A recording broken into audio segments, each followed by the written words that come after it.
कहाँ तक हो गया था दोस्तों?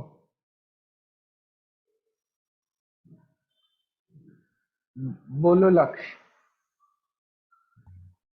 सर आपने 1 फैराडे चार्ज बता दिया। 1 फैराडे चार्ज बता दिया था। Yes sir. सभी को समझ में आ गया था? Yes sir. अरे बोले।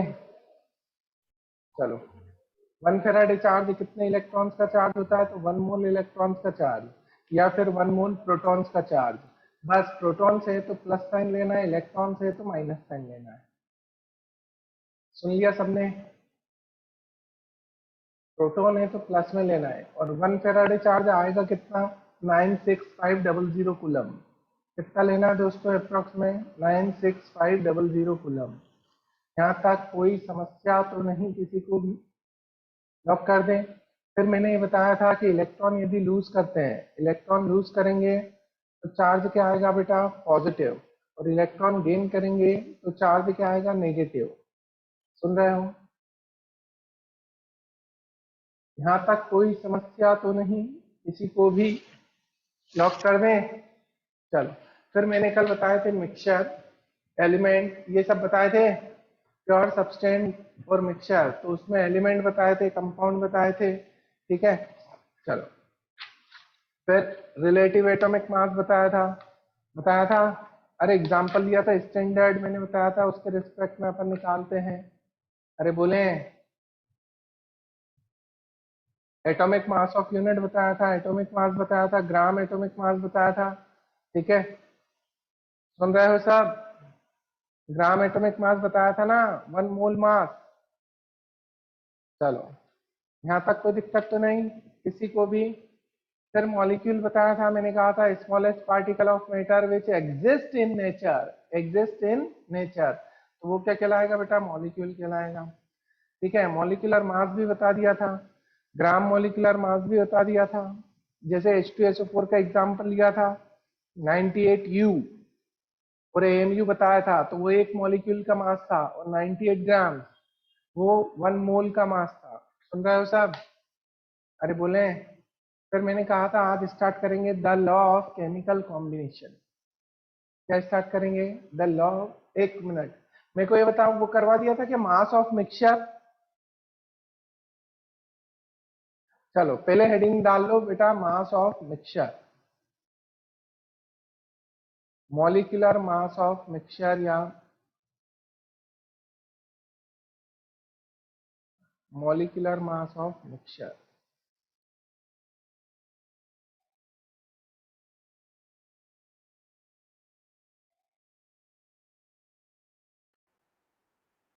अब मेरी बात सुनो, मिक्सचर में जैसे अपन क्या कहते हैं, दो या दो से ज्यादा सब्सटेंस मिक्स करते हैं, सही है? दो या दो से ज्यादा सब्सटेंस आपस में मिक्स करते हैं तो क्या बन जाता है दोस्तों? मिक्सचर। ठीक है, अब मैंने कहा मास ऑफ मिक्सचर की बात, मॉलिक्यूलर मास ऑफ मिक्सचर की बात करें, किसकी बात करें? मास ऑफ मिक्सचर की, या फिर मॉलिक्यूलर मास ऑफ मिक्सचर की? तो मास ऑफ मिक्सचर क्या रहेगा? तो जैसे फॉर एग्जांपल ए और बी दो सब्सटेंस है जिनको आपने मिक्स किया। ठीक है, कौन से? A and B.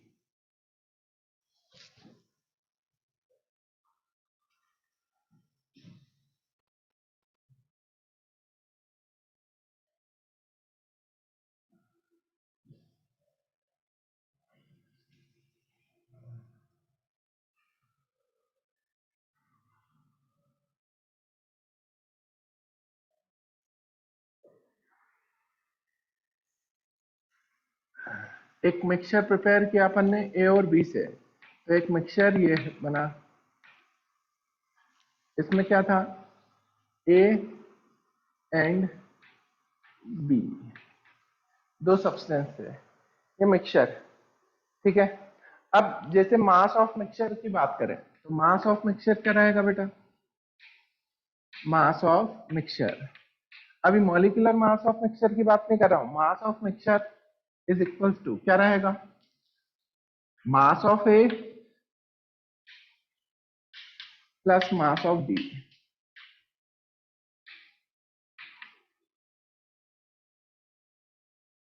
जो ए और बी प्रेजेंट थे मिक्सचर में, उन दोनों के मास का सम। अब यहाँ पे अपन बात करें बेटा mass of A plus mass of B, number of moles of A is equal to क्या होता है? तो mass of A upon molar mass of A. अरे बोले नंबर ऑफ मोल्स क्या होता है? Mass upon molar mass. तो ये मास ऑफ ए जो दिया है ये एक्चुअल में क्या है? डब्ल्यू ए, ठीक है, प्लस मास ऑफ बी ये क्या है? W B. सुन रहे हो? मास ऑफ बी क्या है? डब्ल्यू बी, ठीक है। और ये मिक्सचर का मास ऑफ मिक्सचर, ठीक है। तो अब यहाँ पे हम बोल सकते हैं बेटा कि ये mass W A is equal to क्या आ जाएगा? N A into M A, N A into M plus N B into M B, ठीक है। अब मास ऑफ मिक्सचर की जगह क्या आ जाएगा बेटा? Number of moles of mixture into molar mass of mixture, ठीक है। अरे आ रहा है समझ में?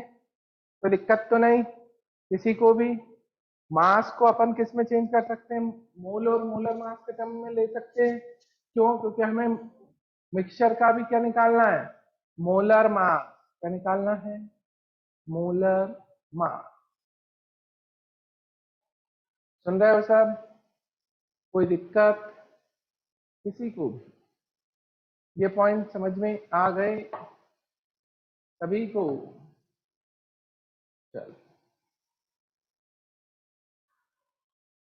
ये पॉइंट समझ में आ गया सभी को?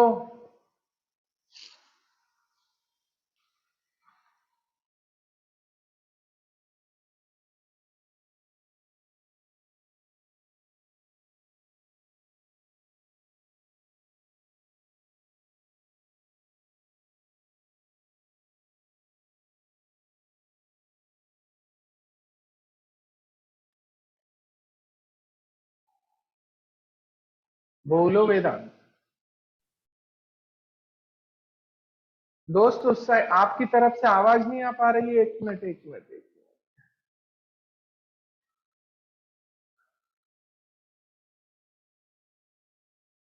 मित्र आवाज नहीं आ पा रही है आपकी तरफ से,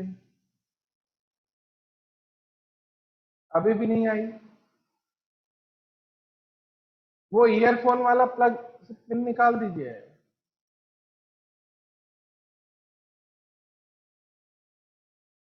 नहीं अभी भी नहीं आई।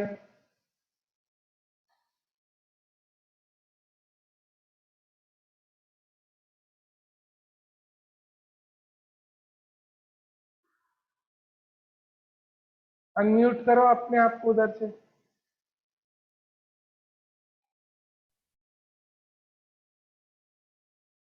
नहीं आ रही है दोस्त, मैसेज कर दो। एक काम करो, हाँ रिपीट कर रहा हूं दोस्तों अभी। मैसेज कर दो, मैसेज वेदांत मैसेज कर दो, जो पूछना है वो मैसेज कर दो दोस्त।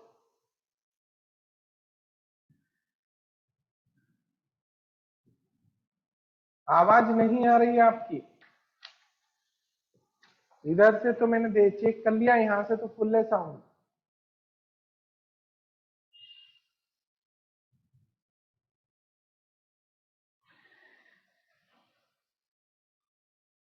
बोर्ड ब्लर आ रहा है तो मैं करवाता हूँ मित्र उसको सही।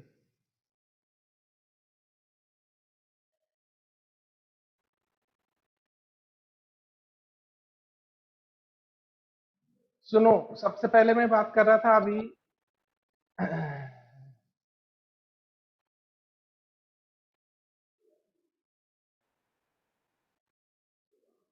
मैंने कहा था मोलर मास ऑफ मिक्सचर निकालना है। पहले तो एलिमेंट आपने निकाल ही लिया होगा बेटा। एलिमेंट का मोलर मास हमें पता ही था, ठीक है। कंपाउंड का हमें पता चल गया। अब मिक्सचर का और निकाल रहे हैं। कैसे निकालना है वो मैं बता रहा हूं। तो सबसे पहले अपन मास ऑफ मिक्सचर देखेंगे। मास ऑफ मिक्सचर क्या होगा? Mass of A plus mass of B, क्योंकि ए और बी मिला के मिक्सचर बन रहा था। या अपन क्लास का मास लें तो अपन सबके मास का सम हो जाएगा दोस्तों। अरे बोले सही है। अब अपने को क्या करना है, मोल्स और मोलर मास में चेंज करना है। तो मास इज इक्वल टू क्या आता है, number of moles into molar mass.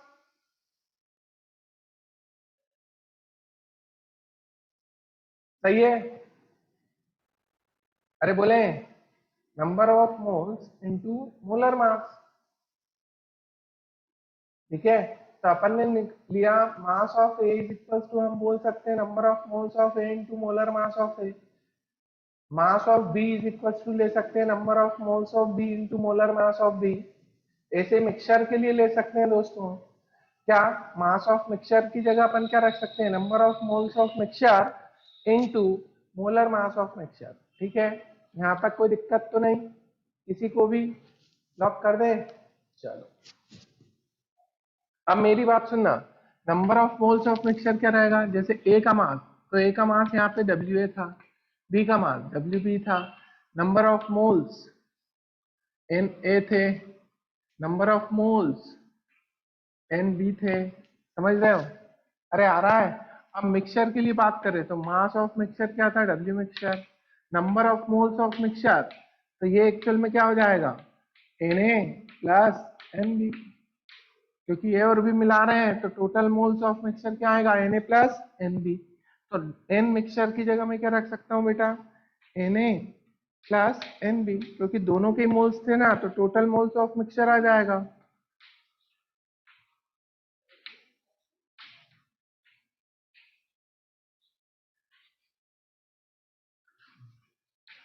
M a plus N b n b, molar mass of mixture n a upon n A plus N B.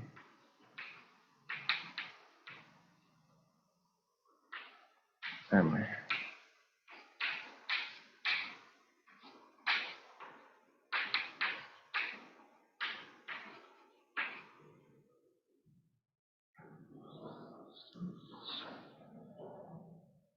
इसका divide मार दिया, इसमें भी उसमें भी, या पूरे में डिवाइड मार सकते थे, या तो मैं ऐसा लिख सकता था बेटा, क्या, n a m a plus N b m b divided by n A plus N B.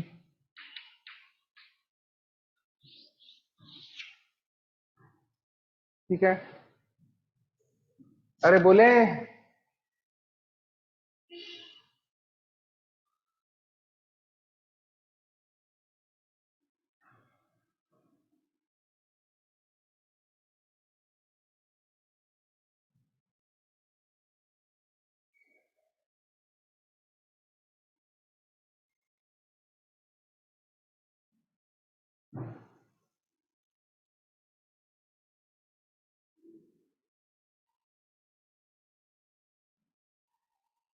अपन ने क्या करा, एन ए प्लस एन बी का डिवाइड कर दिया बेटा।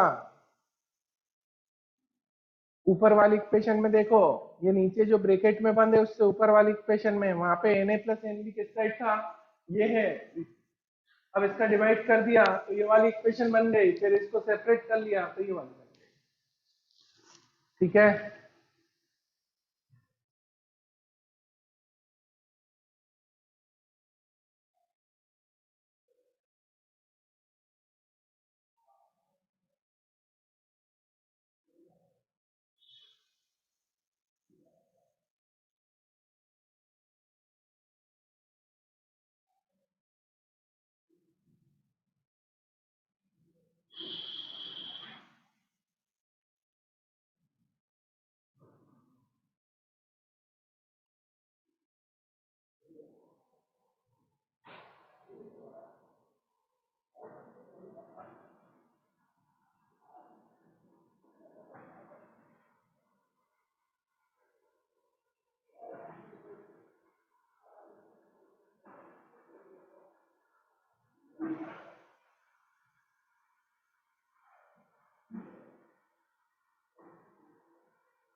नोट कर लिया सभी ने?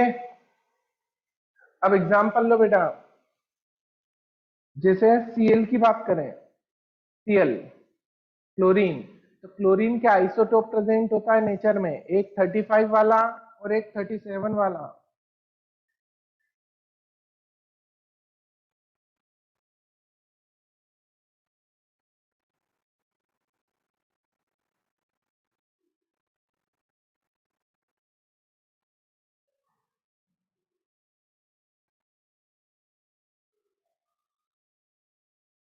सुन लिया? एक कौन सा रहेगा? 35 आइसोटोप मतलब समझते हो? अरे बोले जिनका एटॉमिक नंबर क्या हो, ठीक है, जिनका एटॉमिक नंबर क्या हो,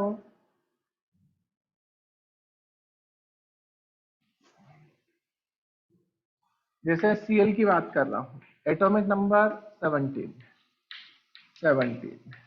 एक 35 वाला प्रेजेंट होता है, एक 37। अब ये नेचर में होता है तो अपन इसका एक पूरा मिक्सचर मानते हैं नेचर में, ठीक है। अब इसका आपको मास निकालना है, मोलर मास ऑफ Cl। तो मोलर मास ऑफ Cl निकालने के लिए, ठीक है, अब इसका कितना पार्ट्स दिया होता है बेटा? तो इसके 3 पार्ट्स दिए हैं। 3 पार्ट्स मतलब 3 मोल यदि इसके रहे, और इसका दे रखा है 1 पार्ट। मतलब यदि हम टोटल 4 पार्ट्स लेंगे तो 4 पार्ट्स में 3 पार्ट्स इसके होंगे, 1 पार्ट इसका होगा, ये गिवन रहता है, मतलब नेचर में ऐसे प्रेजेंट होता ही है। 3 पार्ट्स किसके होंगे? 35 वाले के। सुन लिया? 1 पार्ट किसका होगा? 37 वाले का। 1 पार्ट किसका होगा? 37 का। ये नेचर में एग्जिस्ट करते हैं बेटा। कहां पर? नेचर में। अब 3 पार्ट से मतलब वो 3 मोल्स ले सकते हो। आ रही है बात समझ में? तो अब जब मोलिकुलर मास निकालना होगा या मोलर मास निकालना होगा Cl का, ठीक है, इस मिक्सचर में, तो आप निकालोगे तो क्या आएगा? इसके कितने पार्ट्स हैं? 3 into 35 plus 37 into 1 divided by 3 plus 1। सही है? तो अब निकाल के देखो 35.5 आएगा। क्या आएगा? 35.5।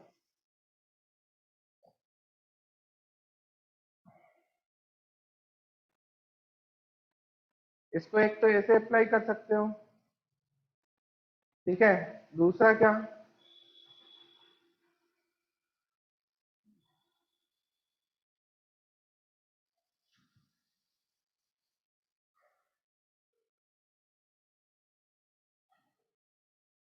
सेकेंड एग्जाम्पल क्या ले सकते? ये एग्जाम्पल समझ में आ गया दोस्तों? अरे बोलो। क्लोरीन लिया अपन ने, ये तो एटम का ले लिया, मॉलिक्यूल की जरूरत नहीं है यहाँ पे, एटम का ले लिया, तो एटम के अकॉर्डिंग अपन बात करें तो Cl 37 और 35 दोनों में प्रेजेंट है। 35 वाला 3 पार्ट है, 37 वाला 1 पार्ट है। सही है? आ रही है बात समझ में? कोई दिक्कत तो नहीं? अब इसमें अपन बात कर रहे हैं पार्ट्स दे रखे हैं, इसका मतलब मोल्स गिवन है। यदि हम टोटल मोल्स 4 मानते हैं तो उसमें से 3 मोल्स किसके रहेंगे? 35 वाले के, और 1 मोल किसका रहेगा? 37 वाले का। उसके अकॉर्डिंग अपने को काम करना है। सुन लिया सभी ने? अरे बोले ये पॉइंट समझ में आ गए? अब इसका मास निकाल के देखा कि आपने 35.5 आ रहा है। चलो, तो अब मास आ रहा है 35.5। तो 35.5 क्यों होता है वो समझ में आया? क्योंकि बेटा वहां पे आइसोटोप्स प्रेजेंट होते हैं, जिनका भी पॉइंट में आ रहा है 35.5, इसका मतलब उसके आइसोटोप्स प्रेजेंट है नेचर में, और उनके पार्ट्स अलग अलग प्रेजेंट है। समझ गए? तभी फ्रैक्शन में आता है। तो ये एवरेज एटॉमिक मास कहलाता है। क्या? एवरेज एटॉमिक मास, ठीक है, Cl के लिए।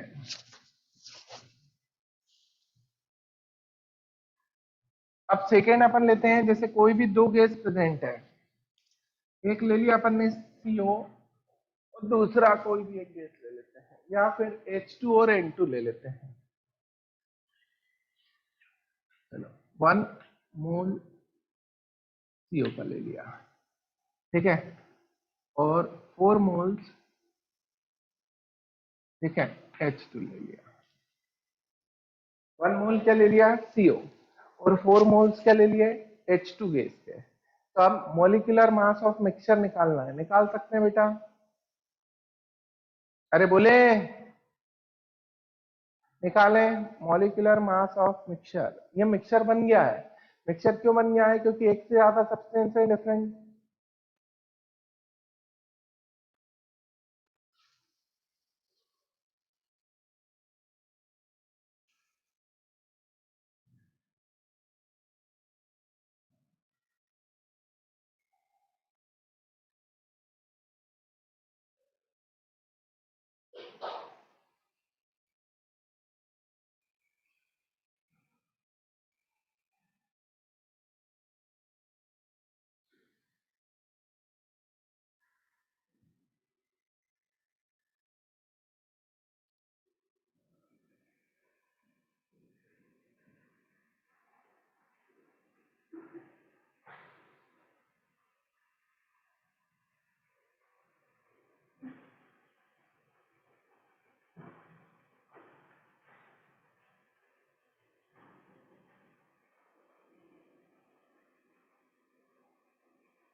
आ गया सभी को?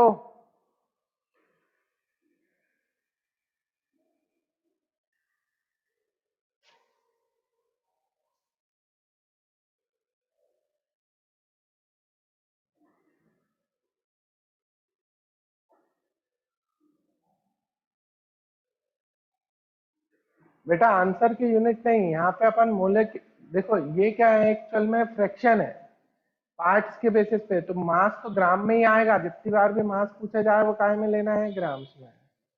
ठीक है, समझ गए? और जब भी ये कंडीशन आती है, मेरी बात सुनो, रिलेटिव मास निकाला जाए या किसी के रिस्पेक्ट में मास निकाला जाए, ठीक है, तो उसकी कोई यूनिट नहीं होती है, उसकी कोई यूनिट नहीं होती, वो यूनिट लेस होता है। बट जब हम यूज करते हैं तो हम उसकी यूनिट रखते हैं ग्राम में, मास लेंगे तो ग्राम में। ठीक है, बट यदि आपसे पूछा जाए कि रिलेटिव एटॉमिक मास की यूनिट होती है, तो बिल्कुल नहीं होती दोस्त, क्योंकि ऊपर भी मास होता है नीचे भी मास होता है, इसलिए कोई यूनिट नहीं होती रिलेटिव एटॉमिक मास की, बस वैल्यू होती है। सुन रहे हो? अरे समझ में आ रहा है? चलो अब इसकी बात करें तो यहाँ पे क्या हो जाएगा, ये 1 मोल CO दे रखा है, इसका मास निकाल लें तो इसका मास कितना होता है? कार्बन का 12 होता है बेटा, ठीक है। ऑक्सीजन का कितना होता है? 16। 12 + 16 कितना हो जाएगा? अरे बोले 28। सही है। तो अब यहाँ पे अपन क्या करेंगे, मॉलिक्यूलर मास ऑफ मिक्सचर निकालना है, तो आपको क्या करना रहेगा, 28 × 1 प्लस 4 × 2 डिवाइडेड बाय 4 + 1 मतलब टोटल 5। तो इससे आप निकाल सकते हो बेटा। तो ये कितना हो जाएगा, 8 36 डिवाइडेड बाय 5।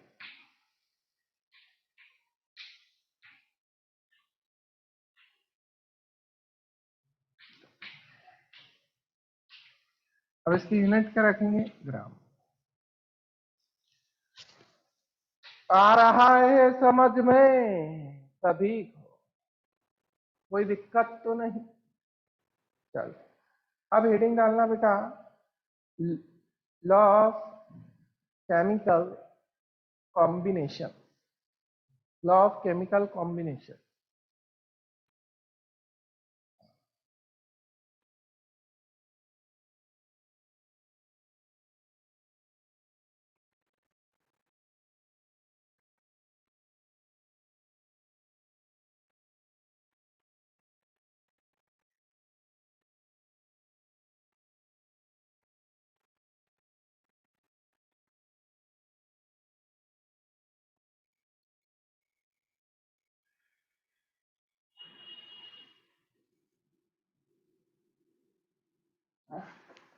चलो फर्स्ट अपन देखेंगे law of conservation of mass. Law of conservation of mass, the law of conservation of mass।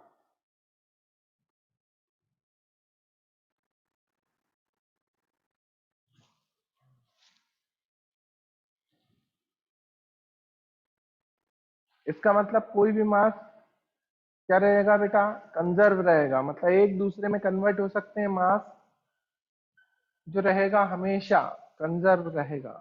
सुन रहे हो? तो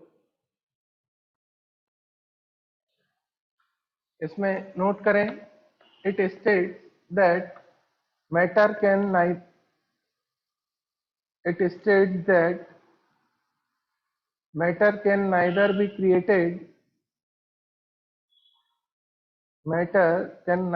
created nor destroyed in chemical reaction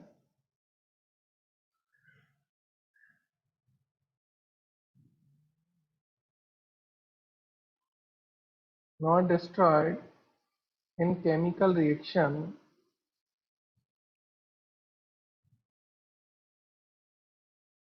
that is in a chemical chain total mass remains conserved।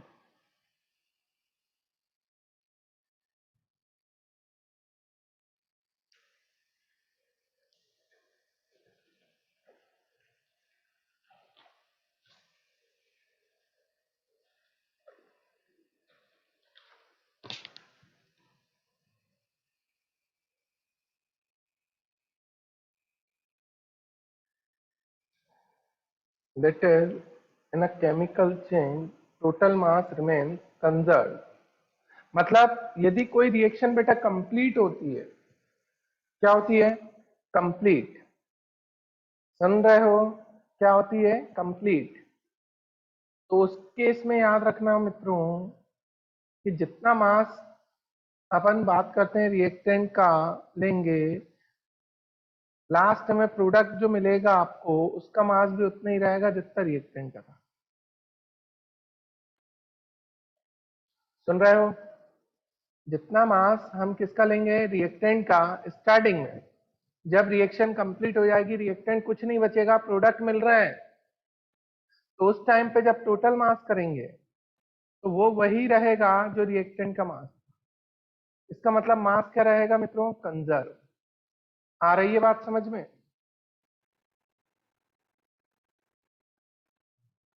अरे बोले, चलो एक काम करो, इसको एग्जाम्पल के फॉर्म में लो। एक एग्जाम्पल लिखो, H2 gas plus half O2 gas, arrow.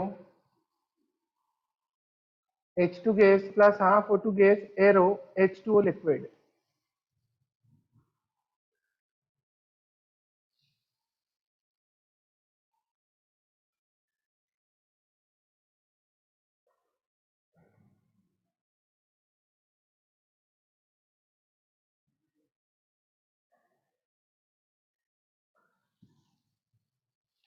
अब H2 का अपन 1 मोल ले रहे हैं, O2 का अपन हाफ मोल ले रहे हैं, और इनिशियल H2O तो कुछ है ही नहीं है बेटा। इनिशियल तुम्हारे पास केवल रिएक्टेंट होते हैं, प्रोडक्ट नहीं होता। मेरी बात सुन रहे हो? इनिशियली आपके हाथ में क्या होता है? केवल रिएक्टेंट। तो रिएक्टेंट यहाँ पे कौन कौन है? H2 and O2। अरे बोले, H2 एंड O2 क्या है? रिएक्टेंट्स। स्टार्टिंग में जो आपने लिए कंटेनर में,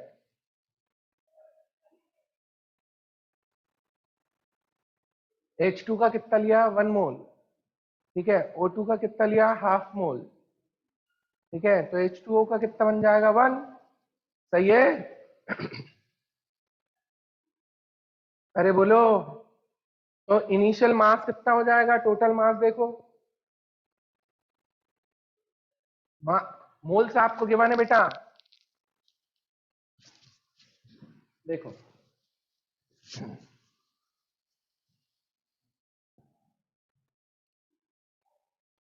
मैंने लिया H2 plus half O2, arrow H2O। ठीक है, ये लिक्विड स्टेट में, ये गैसियस में, ये भी गैसियस में। अब मैंने बोला इसका हमने लिया 1 मोल इनिशियल, इसका कितना ले लिया, हाफ मोल। तो इनिशियल तो ये 0 होगा, कोई भी मोल्स नहीं रहेंगे क्योंकि ये प्रोडक्ट है बेटा। इनिशियल तुम कंटेनर में इन दोनों को ही लोगे। अब 1 मोल है तो इनिशियल लिया ये, ठीक है। आफ्टर कंप्लीशन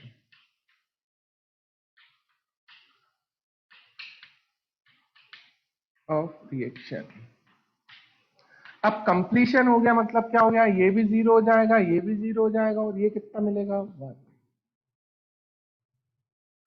आ रही है बात समझ में? क्यों 1 मिलेगा? अरे इधर देखो पहले, अभी नोट नहीं करना दोस्तों।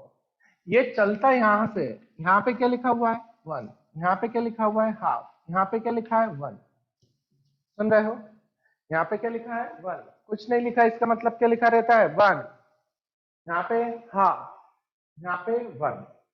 तो ये जो रिएक्शन में तुम्हें ये बताया जा रहा है, ये कहलाते हैं स्टोइकियोमेट्रिक कोएफिशिएंट।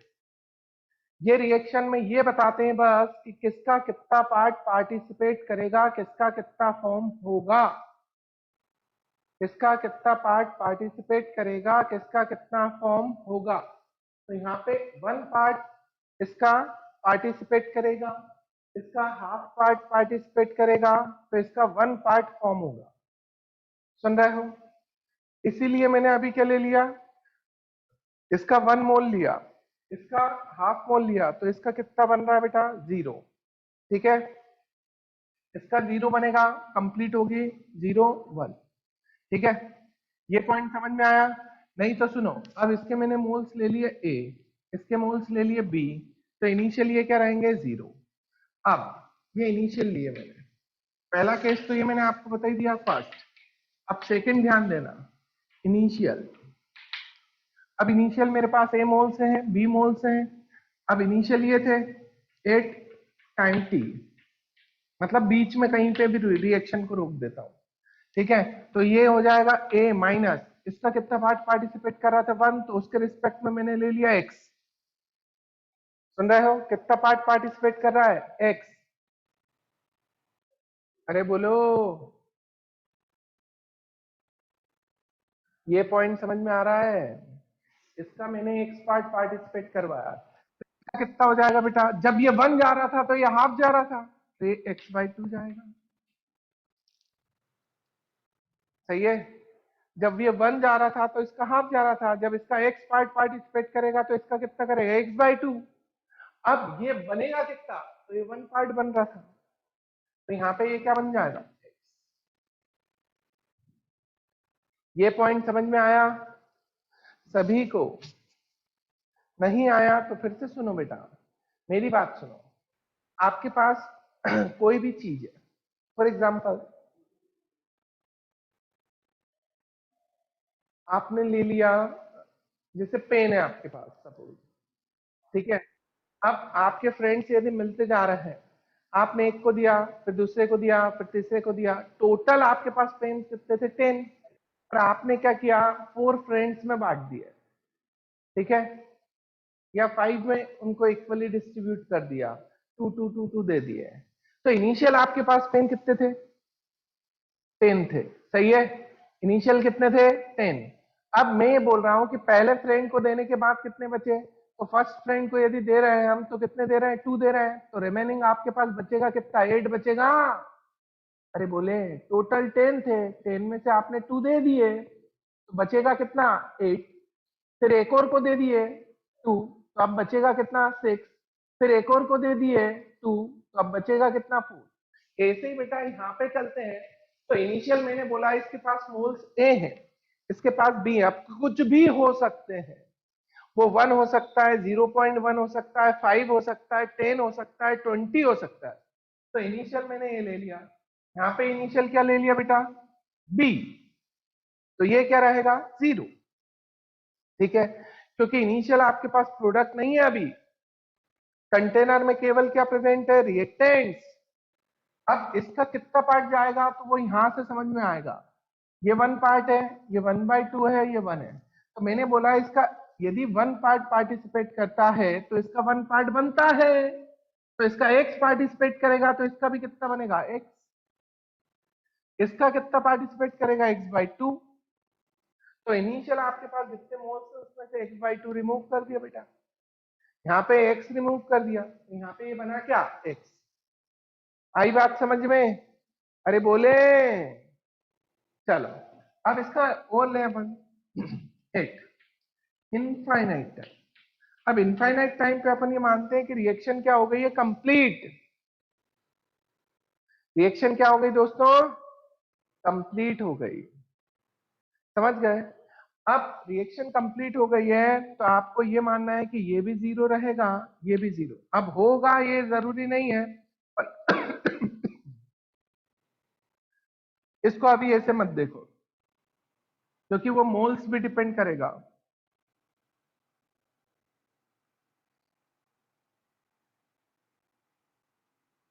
चलो अभी एक टाइम t तक समझ में आ गया, a minus x b minus x/2, और यहाँ पे क्या आ रहा है x। अब अपन इसका एग्जांपल लेंगे, उससे और अच्छे से समझते हैं। तो ये पहले नोट करो बेटा, इसके बाद नेक्स्ट एग्जांपल लेते हैं।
बोलो हर्षिता।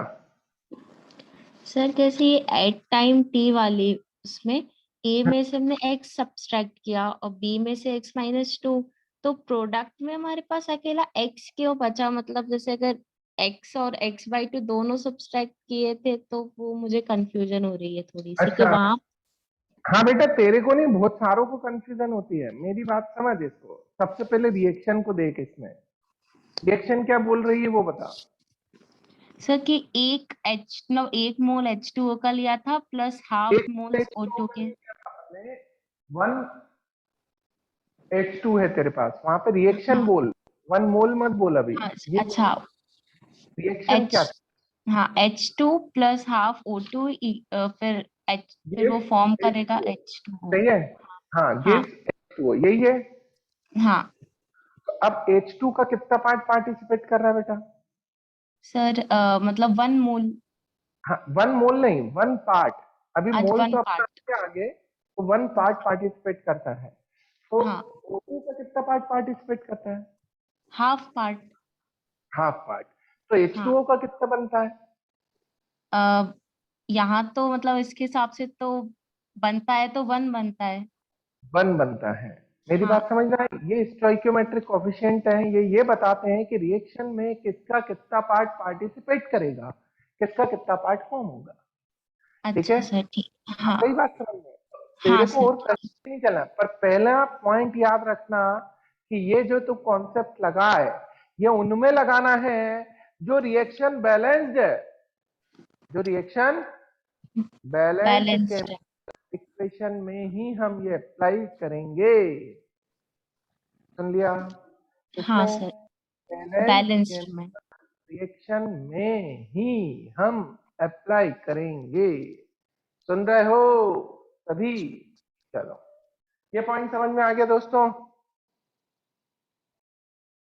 हाँ, यहां तक कोई समस्या तो नहीं? तो बैलेंस केमिकल इक्वेशन है कि नहीं है, पहले तो ये चेक करो। फिर इसके बाद अपन ने बैलेंस करने के बाद वहां पे जो स्टोइकियोमेट्रिक कोएफिशिएंट आए तो वो तुम्हें क्या बताएंगे? वो तुम्हें ये बताएंगे कि इसका इतना पार्ट पार्टिसिपेट कर रहा है, इसका इतना पार्ट फॉर्म हो रहा है। आई बात समझ में? अपन क्या इतने एग्जाम्पल ले लेंगे दोस्तों कि आपको कोई दिक्कत ही ना जाए। देखो अभी तो ये है, जिन जिन को समझ में नहीं आया टेंशन मत लो, अभी नेक्स्ट एग्जाम्पल पे आते हैं, आपको और अच्छे से आएगा। ठीक है, तो अपन ने 8 टाइम टी लिया था, तो मैंने कहा था इसका 1 पार्ट जाता है, तो यहाँ पे अपन ने इसका x पार्ट ले गए। कितना ले गए? x, क्योंकि रिएक्शन अभी कंप्लीट नहीं करवाई। तो यहाँ पे इसका क्या ले आएंगे? x/2। तो इसका कितना बनेगा? x। क्यों बन रहा है ऐसा? इसका 1 पार्ट पार्टिसिपेट कर रहे थे, तो इसका हाफ पार्ट पार्टिसिपेट हो रहा था, इसका 1 पार्ट बन रहा था। आई बात समझ में? अरे बोले, चलो इससे भी नहीं आया, और देखते हैं लोग। अब हम लेते हैं N2 gas plus 3H2 gas.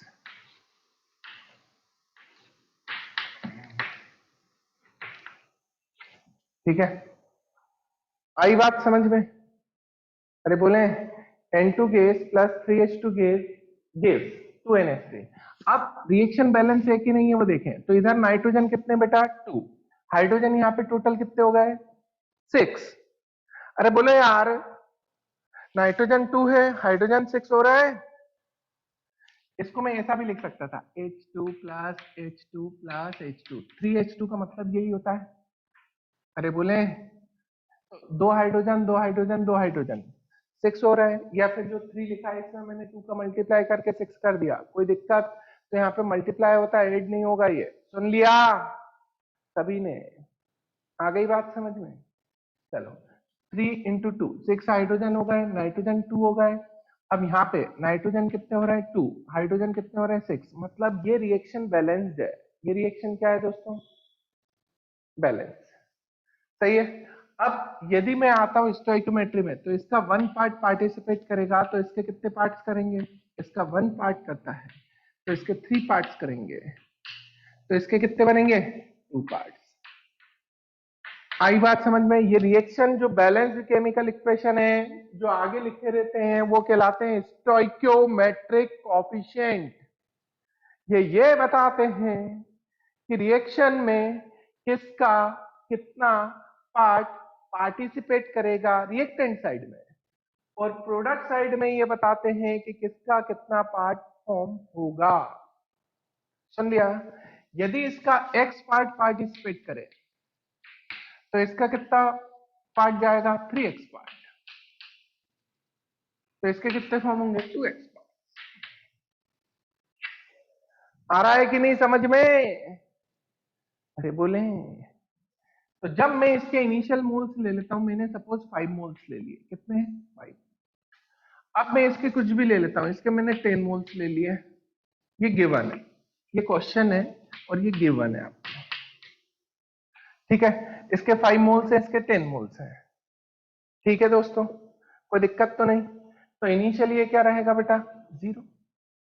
अब क्या होगा, 5 माइनस, मैंने क्या कहा, x लेना है, क्या लेना है, x मतलब पार्ट डिसोशिएट हो रहा है, वन पार्ट के अकॉर्डिंग चले, तो x पार्ट डिसोशिएट हो रहा है, तो यहाँ पे क्या जाएगा, 10 माइनस 3x, तो इसके कितने बनेंगे, 2x, तो 2x।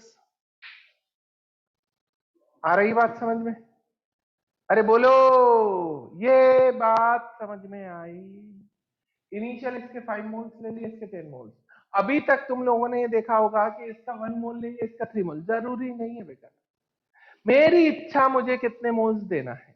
जब तुम प्रैक्टिकल लैब में खड़े होगे तो मेरे पास 1 मोल बचा ही नहीं है, तो मैं दे पाऊंगा क्या, नहीं, तो मैं कम भी दे सकता हूं, और मेरे पास ज्यादा है तो मैं ज्यादा भी दे सकता हूं। तो ये मोल्स तो मैंने दे दिए तुम लोगों को। अब इनिशियल ये क्या था, 0 था, और जब रिएक्शन स्टार्ट हुई तो अब अपन ने बोला 5 माइनस एक्स 10 माइनस 3x, तो इसके कितने बचे बेटा, 2x। ये बात समझ में आई कि नहीं, अरे बोले, कोई दिक्कत, पक्का, लॉक कर दे। चलो इसको एक और एग्जांपल लेते हैं अपन, जैसे दो फ्रेंड है, ठीक है, अब उन्हें क्या है, पैटिस खाने जाना है। कहाँ जाना है दोस्तों, पैटिस खाने, ठीक है। तो अब क्या हुआ, टोटल 25 रुपीज का आ रहा है, मतलब 25 रुपीज उन्हें करना है, कल इकट्ठे कर लेना है, ठीक है।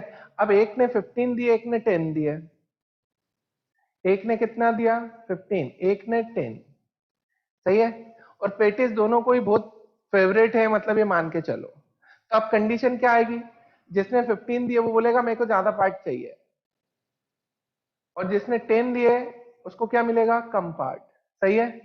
अरे बोले, और दोनों ने 15 दिए होते तो, सॉरी 12.5 दिया होता तो दोनों को इक्वल पार्ट आता, 50-50। अरे बोले, कोई दिक्कत तो नहीं, ये पॉइंट समझ में आया, समझ रहे हो सब। अब मेरी बात सुनो, दूसरा पॉइंट अच्छे से समझो। मेरे पास 100 रुपए है, दूसरा एक बंदा है उसके पास क्या है, 20 रुपए है।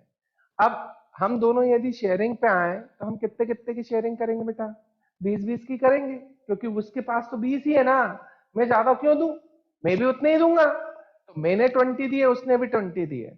अब मेरे पास रिमेनिंग कितना अमाउंट बचा है, 80 रुपीज, सही है। 80 रुपए मेरे पास बच गए, क्योंकि मेरे पास 100 थे, 100 में से 20 मैंने क्या कर दिए, शेयर कर लिए, किसके साथ, वो दूसरा जो था फ्रेंड जिसके पास 20 रुपीज थे, ठीक है। अरे बोले, तो 20-20 तो शेयर हो गया, तो ये तो प्रोडक्ट में चेंज हो जाएंगे बेटा, पर बाकी मेरे पास जो बचा है वो 80 बचा है, तो ये मेरे पास एक्सेस में था, काय में था, एक्सेस में। और वो जो मेरा फ्रेंड था जिसके पास 20 रुपीज थे, वो लिमिटिंग है, लिमिटिंग है मतलब पूरी तरह से वो प्रोडक्ट में चेंज होगा। फिर से सुनो, इसमें दो पॉइंट आते हैं बेटा, एक आता है एक्सेस में कौन है, दूसरा आता है लिमिटिंग कौन है। तो लिमिटिंग कौन होता है, जो कंप्लीटली कन्वर्ट होता है प्रोडक्ट में, लिमिटिंग कौन होता है, जो कंप्लीटली कन्वर्ट होता है प्रोडक्ट में। एक्सेस में कौन होता है, जो बच जाता है रिएक्शन होने के बाद भी, सुन रहे हो। एक्सेस में कौन होता है, जो बच जाता है, सुन लिया। हाँ, अब दोनों ही लिमिटिंग है, दोनों ही लिमिटिंग है, मतलब यदि मैं बोलूं इसका मैंने 1 मोल लिया और इसके 3 मोल्स ले लिए, तो दोनों ही लिमिटिंग हो जाएंगे। इसका 1 मोल लिया, इसका 3 मोल्स ले लिए, तो दोनों ही लिमिटिंग हो गए। पर इसके 5 मोल्स लिए तो इसके कितने चाहिए थे, 15। अरे बोले, इसका 1 ले रहा था तो 3 टाइम्स चाहिए था, इसका 1 पार्ट ले रहा था तो इसके 3 पार्ट चाहिए थे, इसका 1 मोल लिया तो इसके 3 मोल्स से, इसके 5 मोल्स लिए तो इसके कितने चाहिए, 15 मोल्स। पर यहाँ पे गिवन कितने हैं बेटा, 10 है। अरे बोलो, रिक्वायरमेंट कितने की थी? 15 की थी, क्योंकि इसके 5 मोल्स लिए, इसके 5 लिए, इसका 1 ले रहा था तो इसके 3 मोल की रिक्वायरमेंट थी। इसका 5 मोल लेता हूं तो इसके कितने मोल चाहिए? 3 टाइम्स चाहिए। और यहाँ पे जब मैंने क्वेश्चन दिया था तो यहाँ पे 5 मोल है, यहाँ पे कितना है? 10 मोल। तो ये अपना क्या हो जाएगा बेटा? लिमिटिंग। क्योंकि ये खत्म होगा पूरा, ये खत्म नहीं होगा, क्योंकि ये ज्यादा है, तो ये हो जाएगा एक्सेस में, काय में, ये काय में हो जाएगा? एक्सेस में। अब जो लिमिटिंग है खत्म होगा तो उसको अपन किसके इक्वल कर दें? 0 के। तो 10 minus 3x is equals to 0। तो 3x इज इक्वल्स टू 10। तो x की वैल्यू कितनी आ जाएगी? 10/3। अरे पॉइंट समझ में आ रहे हैं कि नहीं, कि आपस में बातों में लगे हो? ये बात समझ में आई कि बातें खत्म ही नहीं हो पा रही हैं, पता नहीं कहां कहां से ले लेके आते हैं, क्लास चलते टाइम पे भी बातें।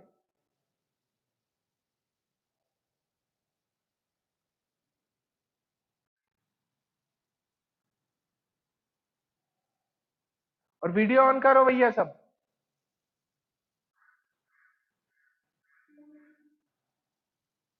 अब वीडियो ऑफ नहीं होना चाहिए।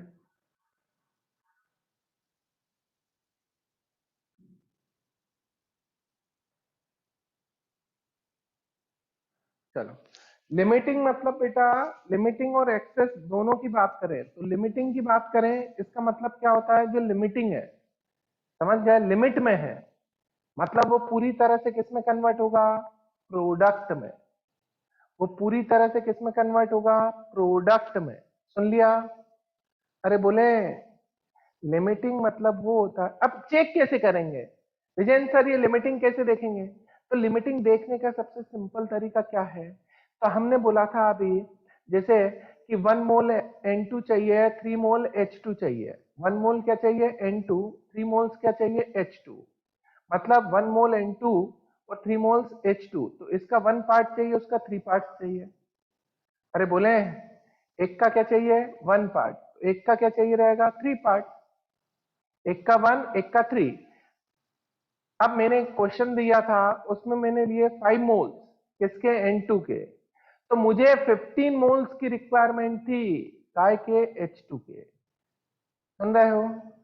यदि मैं N2 के 5 मोल्स लेता हूं, N2 के 5 मोल्स लेता हूं, तो उसका 3 टाइम्स चाहिए H2 के मोल्स। पर दिए नहीं है, 2 टाइम्स दिए, मतलब वो लिमिटिंग हो गया। अरे बोलो, पर ये देख के मत करना कि इसके 5 है, इसके 10 है, ये 10 तो ज्यादा है। अरे ज्यादा नहीं बेटा, वो रिएक्शन में मैंने बताया, सबसे पहले रिएक्शन देखना है। दिखने में ये ज्यादा दिख रहे हैं, पर ये ज्यादा नहीं है। क्यों नहीं है? क्योंकि जब इसका 1 पार्ट जाता है तो इसके 3 पार्ट जाते हैं। तो इसके पास 5 है, तो इसके कितने जाने हैं? 15। पर है कितने? 10। पर यहाँ पे वैल्यू देख के तुम्हें लगेगा ये ज्यादा है, ज्यादा नहीं है यार। वैल्यू देख के नहीं जाना है, अपने को रिएक्शन देख के जाना है। सुन रहे हो?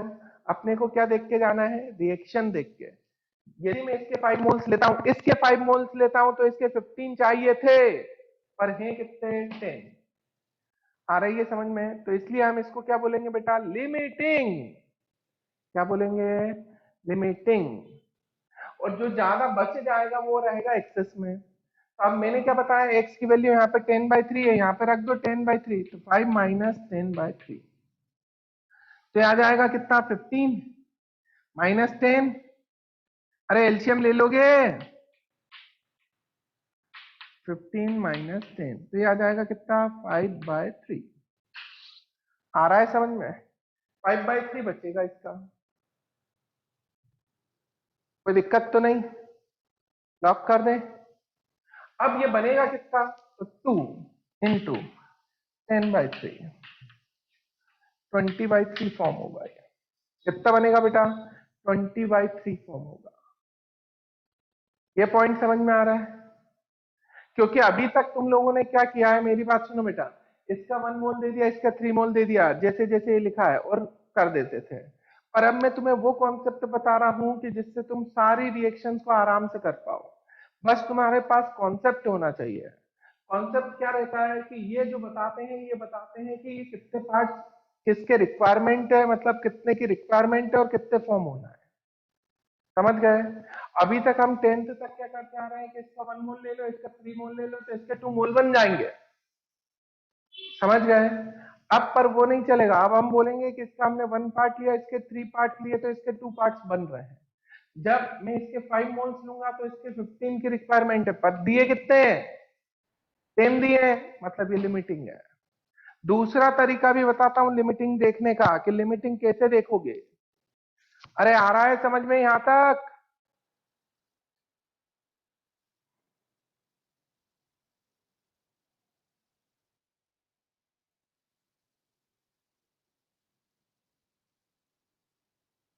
यहां तक पॉइंट समझ में आए? अब मैंने ये बताया था कि जैसे यहाँ पे लिखा है N2 प्लस 3H2, तो N2 के पहले क्या लिखा है बेटा? 1। H2 के पहले क्या लिखा है? 3 एरो। वहां पे क्या बना? 2NH3, तो 2। तो ये स्टोइकियोमेट्रिक कोफिशिएंट है। क्या है? Stoichiometric coefficient.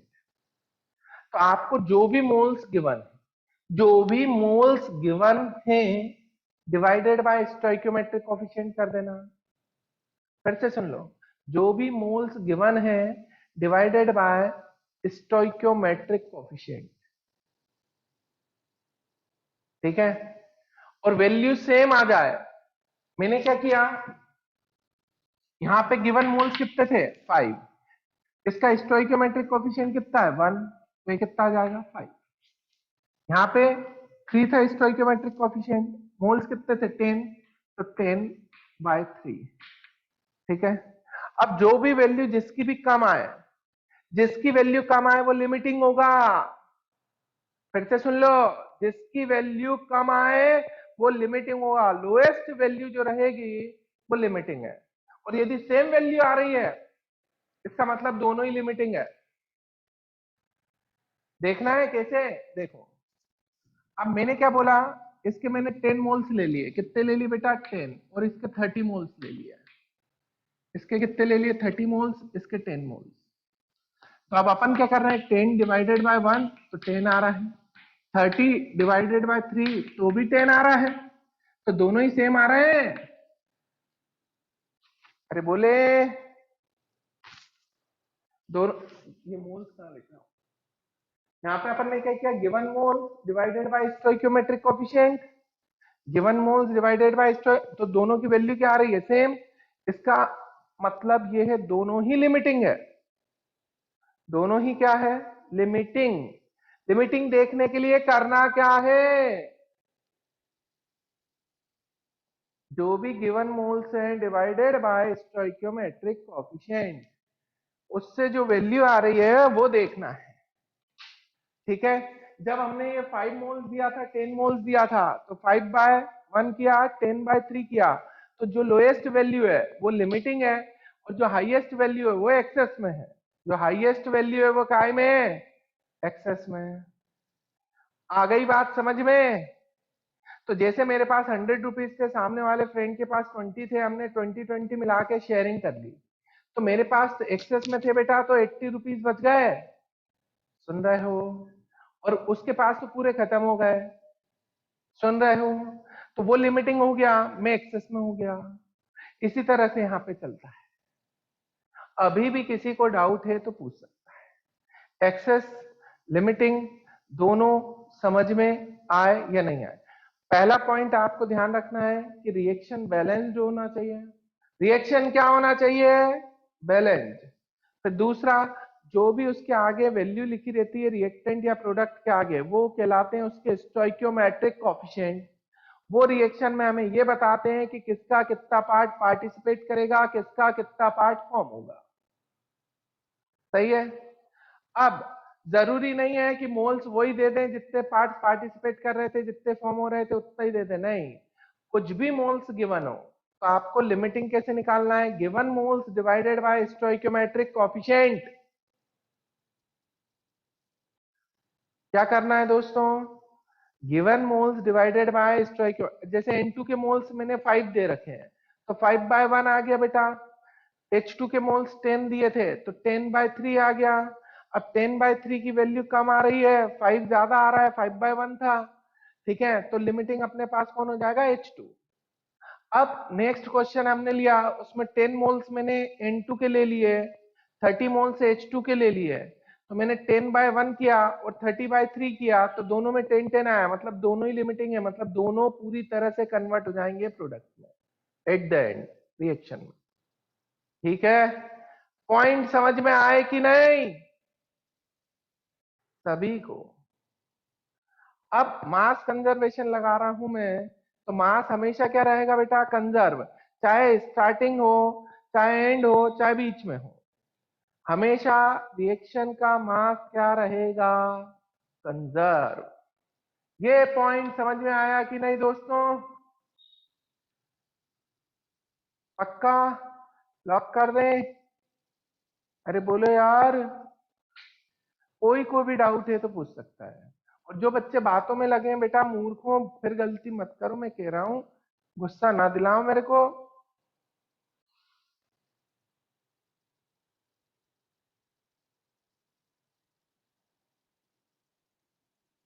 जब इच्छा हुई वीडियो ऑफ, जब इच्छा हुई वीडियो ऑन। क्या मजाक चलता है क्या यहाँ पे? कि घर पे बैठे हो तो आराम से क्लासेस चल रही हैं, मर्जी के मालिक होते जा रहे हैं। चलो, ये पॉइंट समझ में आ गया दोस्तों?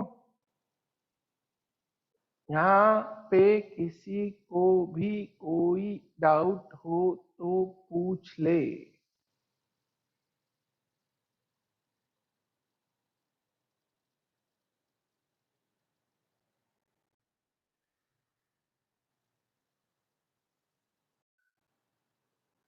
अरे बेटा, N2 के मोल्स गिवन थे।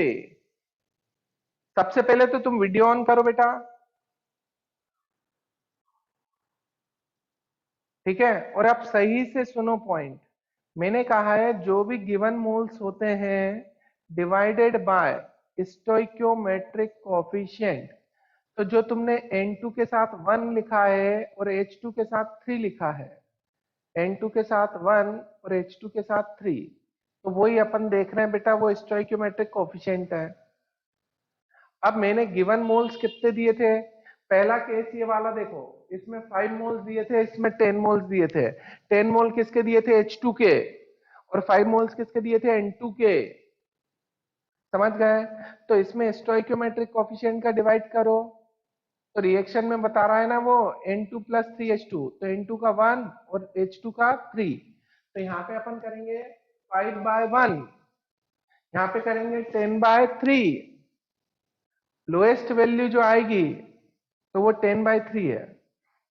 समझ गए? 10/3 मतलब 3 पॉइंट समथिंग आएगा, और ये 5 है, तो ज्यादा वैल्यू कौन सी है, 5। आ रही है बात समझ में? चलो, तो जो लोएस्ट वैल्यू आएगी वो लिमिटिंग है। ठीक है, अब इनिशियली प्रोडक्ट क्या होता है बेटा, जीरो होता है। इनिशियली प्रोडक्ट जीरो होता है। जब कोई रिएक्शन ही नहीं होगी तो प्रोडक्ट क्या रहेगा, जीरो। अरे शुरुआत में तुम रिएक्टेंट ही लोगे ना यार, कि प्रोडक्ट पहले से ही बना के रख लोगे रिएक्टेंट के बिना ही।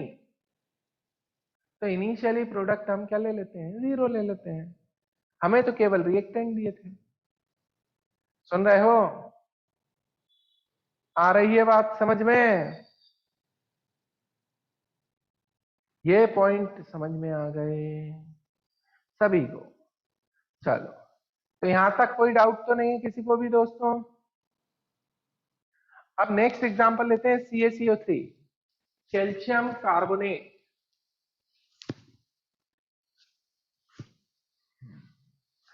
इनसे क्या, आप किसी भी टाइम पे आप मास मेजर करोगे तो वो सेम आना चाहिए।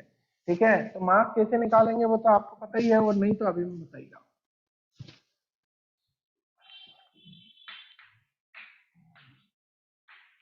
CO,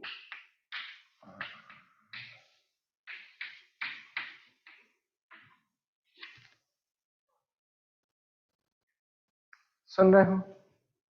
CaCO3 solid, CO solid, CO2 gas. अब मेरी बात सुनना बेटा, यहाँ पे कुछ नहीं लिखा, ये रिएक्शन पूरी बैलेंस है, तो इसका वन पार्ट, इसका वन पार्ट, इसका भी वन पार्ट। सुन लिया। इनिशियल में इसके मोल्स कितने भी ले लो, तो मैंने इनिशियल मोल्स ले लिए 5 मोल्स। ठीक है, तो इनिशियल ये क्या रहेंगे बेटा, 0 0 इनिशियल। अब एट टाइम टी, ठीक है, वो बोल रहा है कि 3 मोल्स बचे हैं।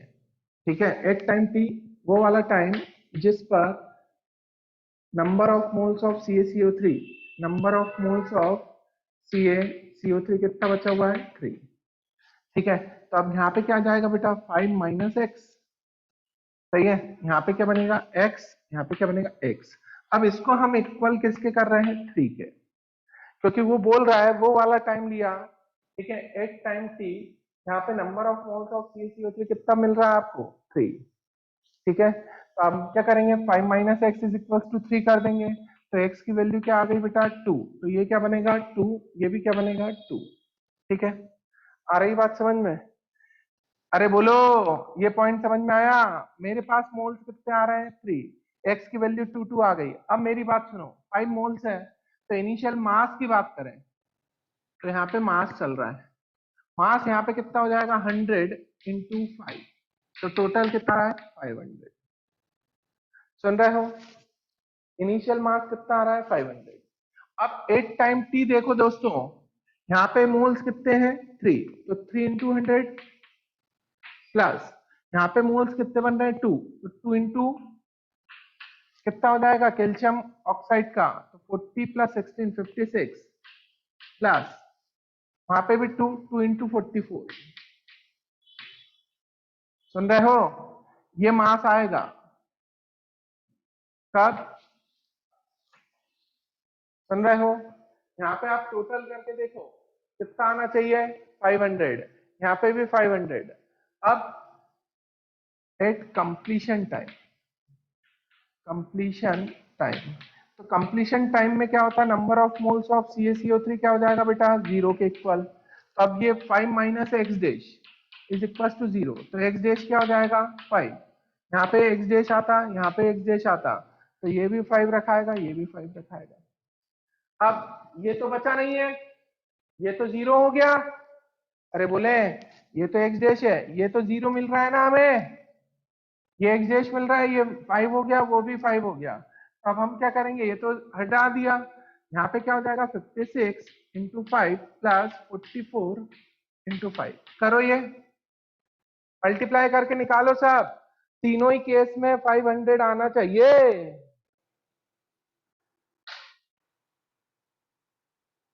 तो आपको कॉन्सेप्ट पूरा सही से समझ में आएगा, लॉ ऑफ कंजर्वेशन ऑफ। आ रहा है क्या, 500 आ रहा है तीनों ही में।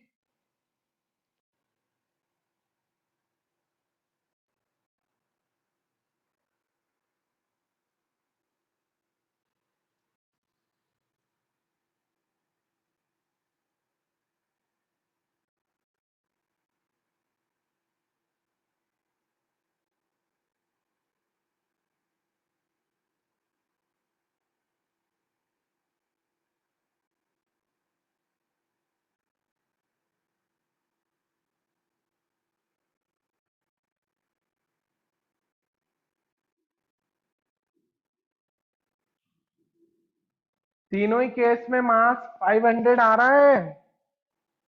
अरे बोलो, पॉइंट समझ में आया कि नहीं दोस्तों।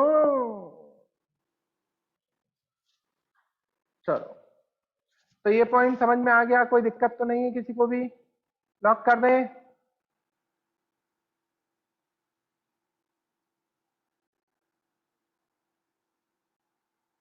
अब इसके आगे नेक्स्ट कल देखेंगे, ठीक है। पर उससे पहले होमवर्क ये दे रहा हूं कि जो इससे पहले मैंने 2 नोट करवाए थे N2 और H2 वाले, उनके भी मास का आप सम करके लेके आना। ठीक है, मास हमेशा कंजर्व रहेगा, इसी टाइप से करना है। ये पॉइंट मैंने सारा क्लियर कर दिया है। ठीक है, तो इनिशियल मास कितना लिया आपने, टाइम टी पे मास। ठीक है, वो 5 मोल 10 मोल वाला ले लेना एग्जांपल। ठीक है दोस्तों, उसमें एक टाइम टी पे ले लेना कि उसके मोल्स कितने बच रहे हैं। H2 के मोल्स वहां पे ले लेना, पहले अपने को इनिशियल 10 दिए थे तो 6 बच रहे हो उस टाइम पे ले लेना, ठीक है। H2 के मोल्स कितने बच रहे हो बेटा, 6, उस टाइम पे ले लेना टोटल मास, ठीक है, वो भी निकाल के देख लेना, तो उससे अपन करके देखेंगे कल, ठीक है मित्रों। ये समझ में आ रहा है सभी को? और बाकी बेटा जितने भी आपके ऐसे फ्रेंड्स हैं जिनको ये समझ में नहीं आ रहा हो कि क्या करना चाहिए क्या नहीं है, ठीक है, क्योंकि बेटा ये क्लास जितनी छूटती जाएगी उतनी प्रॉब्लम बढ़ेगी आगे जो लेट आएंगे, ठीक है। और आप में से भी किसी को भी डाउट आ रहा हो कि हम क्या सब्जेक्ट लें क्या ना करें क्या करें, ठीक है, वो भी मुझसे बात कर लेना।